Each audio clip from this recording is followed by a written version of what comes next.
భారత్ బంగ్లాదేశ్ మధ్య క్రికెట్ సంబంధాలు రోజురోజుకు మరింత ఉద్రిక్తగా మారుతున్నాయి. ఇలాంటి సమయంలో బంగ్లాదేశ్ ప్రీమియర్ లీగ్ నుంచి భారత స్పోర్ట్స్ ప్రెజెంటర్ రిధిమా పాఠక్ను తొలగించారన్న వార్తలు సంచలనం సృష్టించాయి.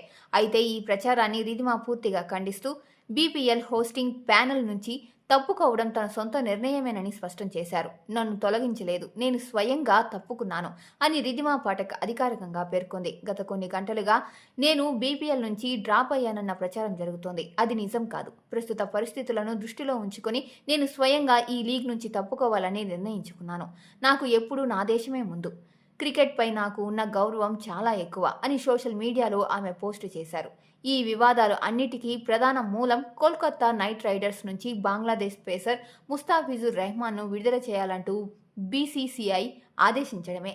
ఈ నిర్ణయం తర్వాత బంగ్లాదేశ్ ప్రభుత్వం ప్రతిస్పందిస్తూ ఐపీఎల్ ప్రసారాలపై దేశవ్యాప్తంగా నిషేధం విధించింది. టీ20 వరల్డ్ కప్ మ్యాచ్లను భారత్ నుంచి శ్రీలంకకు మార్చాలంటూ ఐసీసీకి లేఖ రాసింది. ఈ పరిణామాల నేపథ్యంలోనే బీపీఎల్ నుంచి రిధిమా తప్పుకున్నారని ప్రచారం జరిగింది.